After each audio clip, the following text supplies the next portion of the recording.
Good morning दोस्तों, क्या हाल चाल है आपके। सुनो, मैं एक वीडियोस देख रहा था ना, तो उसमें एक वीडियो लगी ना, मुझे लगा कि जो टीजीटी मेडिकल का रिजल्ट आया ना, उसमें कुछ लोगों को लग रहा होगा कि कुछ लोग हमसे कम डिजर्व करते हैं, या मतलब हमसे ज़्यादा कम नॉलेज वाले हैं वो भी सिलेक्ट हो गए होंगे ना। लेकिन इसमें कोई डाउट नहीं है कि जो सिलेक्ट हुआ उसने मेहनत की है, मतलब ना। हाँ, डिजर्व करना मतलब काफ़ी लोग डिजर्व करते हैं जो नहीं हुए हैं, लेकिन जो हुए हैं वो ऐसा नहीं है कि डिजर्व करते हैं। तो ये वीडियो मैं अटैच कर रहा हूँ, इसको देखना और बताना कि आप लोगों को कैसा लग रहा है। Have you seen someone who's less smart, less prepared, less qualified than you, and still win? They aren't that talented, but still they're achieving bigger things than you. That's Ibrahim's law in action. It's when everything that should go wrong somehow works out just because they dare to keep going. You're sitting there, overthinking, planning, doubting yourself while they're out there doing things relentlessly, imperfectly, shameless. Most of the people who win didn't follow a map. They just didn't stop. They're not better than you. They just didn't care if they looked stupid. They failed fast. They spoke up. They made mistakes in public.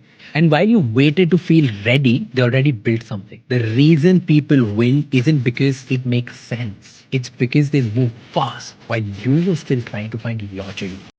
दोस्तों, इसलिए बोलता हूँ कि अपना देखो, मेहनत करते रहो और लगे रहो, मतलब ना दूसरों में कमियां मत निकालो। दूसरों की कमियां निकल भी जाएंगी तो उनको आप सुधार नहीं सकते ना। अपने में देखो, अपने में क्या इम्प्रूव कर सकते हो ना।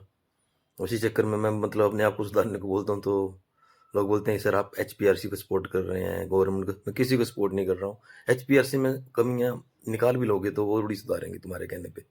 ठीक है, हम आरटीआई डालते हैं, मैंने आरटीआई डाली थी एक इसकी, कि जो दो सब्जेक्ट में टेट जो नेट या सेट क्वालिफाई है वो क्या अप्लाई कर सकता है।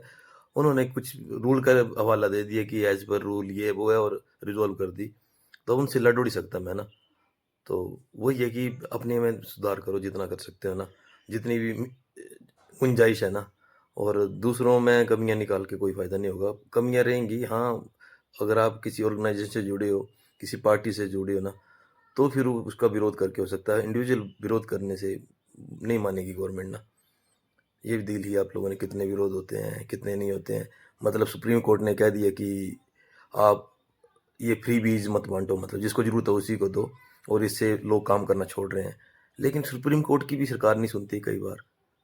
ठीक है, वो फ्री बीज बांटना ही बंद कर देगी तो सुप्रीम कोर्ट रोड ही लड़ेगा। बस अपना एक्सप्रेस कर दी उसने अपने कंसर्न, और उसके अलावा कुछ कर नहीं सकता, उसके हाथ में कुछ नहीं है ना।